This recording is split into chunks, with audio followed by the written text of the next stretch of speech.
جیسا کہ ہم سب جانتے ہیں کہ اللہ تعالیٰ نے انسانوں کے ساتھ ساتھ ہوائی مخلوق بھی بنائی ہے، جن اور وانس۔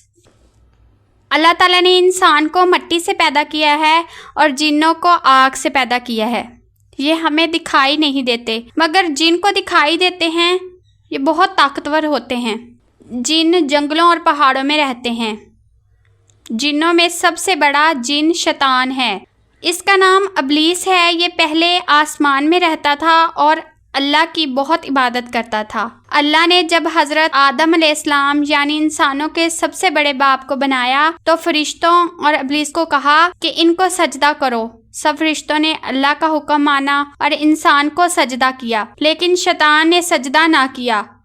اللہ نے فرمایا کہ جب میں نے تجھ کو حکم دیا تو کس وجہ سے تو نے سجدہ نہ کیا؟ شیطان نے کہا میں اس سے اچھا ہوں، مجھ کو آپ نے آگ سے بنایا ہے اور اسے مٹی سے بنایا ہے۔ اللہ نے فرمایا تو بحشت سے اتر جاؤ، تو اس قابل نہیں کہ یہاں غرور کرے، تو ذلیل ہے۔ شیطان نے کہا کہ مجھے قیامت تک کے لیے مہلت دیجیے۔ اللہ نے فرمایا کہ جب مہلت دی جاتی ہے، شیطان نے مجھے تو آپ نے ملعون کیا ہے، میں بھی ان کو سیدھے راستے سے بہکاؤں گا، ان کے آگے سے اور پیچھے سے، ان کے دائیں سے اور بائیں سے آؤں گا اور ان میں سے اکثر آپ کا شکر ادا نہ کریں گے۔ آج ہمارا حال یہی ہے کہ ہم اللہ تعالیٰ کی کسی نعمت کا شکر ادا نہیں کرتے۔ اللہ تعالیٰ نے ہمیں دیکھنے کے لیے آنکھیں دی ہیں، اگر ہم کسی کی آنکھیں خوبصورت دیکھ لیتے ہیں تو یہ کہتے ہیں کہ اللہ نے ہمیں ایسی آنکھیں ہی نہیں دی۔ اللہ نے ہمیں چلنے کے لیے پاؤں دیے ہیں، بولنے کے لیے زبان دی ہے۔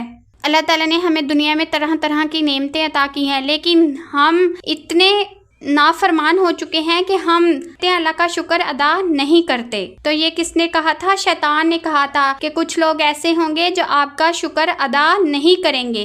ہم ویسے بن چکے ہیں۔ اللہ نے فرمایا بالکل جہاں سے ذلیل و مردود جو لوگ ان میں سے تیرا کہنا مانیں گے، ان سب کو اور تجھ کو جہنم میں بھر دوں گا۔ یعنی اللہ تعالیٰ نے فرمایا کہ جو لوگ تیرا کہنا مانیں گے وہ سب اور تو جہنم میں جائے گا۔ جو شیطان کے دوست بنے ہوئے ہیں، آج ہم لوگ، ہمارا ٹھکانہ کیا ہوگا؟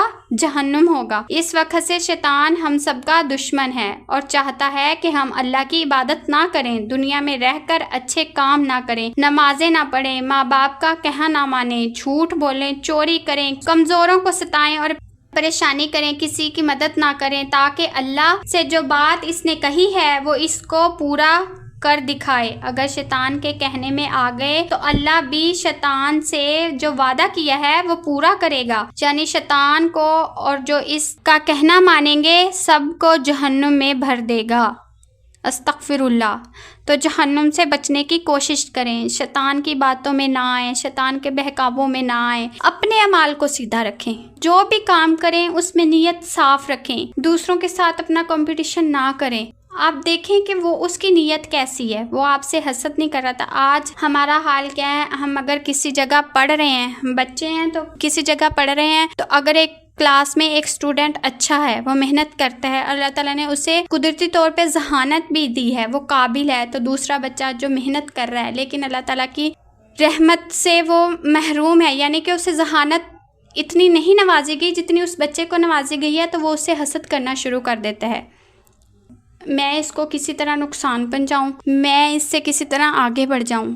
ان چیزوں کو آپ اس دنیا میں ہم اتنا بچپن سے لے کے بڑے ہوتے تک ہم ان چیزوں کو ہی دیکھتے رہتے ہیں۔ ہمارے اعمال اس لیے گناہ بن چکے ہیں، ہم اپنی نیتیں صاف نہیں رکھتے، ہم جو ہیں وہ بہت حسد کرتے ہیں ایک دوسرے سے، تو ہم اس میں اپنے جو ہماری نیکیاں ہوتی ہیں ان کو بھی ختم کر بیٹھتے ہیں۔ تو کوشش کیا کریں آپ حسد سے بچیں، جتنا ہو سکے حسد سے بچیں۔ اور گھروں میں ہمارا کیا حال ہے؟ ماں باپ جو ہیں، ہم کہتے ہیں کہ ماں باپ کی ہم نافرمانی کرتے ہیں، اس میں بہت بڑا کردار جو ہے ماں باپ آج کل خود ادا کر رہے ہیں۔ وہ کیسے کہ ماں باپ اپنے بچوں کو یہ نہیں بتاتے کہ آپ نے ہماری عزت کیسے کرنی ہے۔ اکثر ہم دیکھتے ہیں ہمارے ماں باپ اپنے ماں باپ سے کس طرح سے بات کر رہے ہوتے ہیں، چیخ چیخ کے کہ یہ ہمارا حق ہے، ہم اس کو لینا چاہتے ہیں۔ آپ بات کریں، اپنے ماں باپ کو بھی سمجھائیں۔ کچھ ماں باپ کے نظریات ایسے ہوتے ہیں جو وقت کے ساتھ نہیں بدلتے، لیکن آپ لوگ جو پڑھ لکھ چکے ہوتے ہیں، آپ اپنے سمجھتے ہیں کہ یہ ہمارا حق بنتا ہے، تو آپ اس کو شفقت کے ساتھ، محبت کے ساتھ بھی تو سمجھا سکتے ہیں، جیسے آپ کے ماں باپ آپ کی باتوں کو سمجھ جاتے ہیں۔ تو ہم ماں باپ کی نافرمانی کرتے ہیں، یہ کس کا عمل ہے؟ شیطان کا عمل ہے۔ وہ ہمیں اس چیز پہ مجبور کرتا ہے کہ ہم ماں باپ کی نافرمانی کریں۔ تو کوشش کرنی ہے کہ ہم نے ماں باپ کی نافرمانی بھی نہیں کرنی۔ قرآن مجید میں اللہ نے کہا ہے کہ اللہ مسلمان کا دوست اور مددگار رہے گا، ان کو اندھیروں سے نکال کر روشنی کی طرف لاتا ہے، اور جو اللہ کا کہنا نہیں مانتے اور شیطان کے دوست ہیں، ان کو وہ روشنی سے اندھیروں میں لے جاتا ہے، ایسے لوگ دوزخ میں ہمیشہ رہیں گے۔ تو اللہ کے دوست بنو گے یا شیطان کے؟ اس بات سے واضح ہو جاتا ہے کہ شیطان ہمارا کھلا دشمن ہے اور اللہ ہمارا دوست۔ ہمیں ہمیشہ وہ راستہ دکھاتا ہے جو بہتر ہوگا۔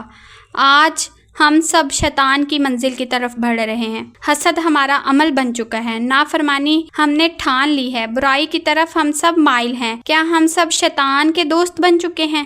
پہلے لوگ تصور کیا کرتے تھے خدا دل میں ہوتا ہے، اس کے 2 فرشتے ہمارے کندھوں پر ہوتے ہیں جو ہمارے اچھے اور برے اعمال کو جانتے ہیں، ہماری اچھائی اور برائی لکھتے ہیں۔ مگر آج کا انسان ان سب باتوں سے بہت دور ہے، وہ اس بات کا علم ہی نہیں رکھتا، تو گمان کیسا کرے گا؟ ہمیں خدا کو یاد رکھنا چاہیے اور اپنے اعمال کو دیکھ کر زندگی گزارنی چاہیے۔ امید کرتی ہوں کہ آپ کو میری اس بات کی سمجھ آئی ہوگی، اور آپ جو بھی کام کریں گے وہ نیک نیتی اور نیک دلی کے ساتھ کریں گے، تاکہ آپ کے اعمال جو ہیں وہ گناہوں کی بجائے نیکیوں میں بدلتے رہیں۔ اللہ تعالیٰ مجھے اور آپ سب کو نیک عمل کرنے کی توفیق عطا فرمائے۔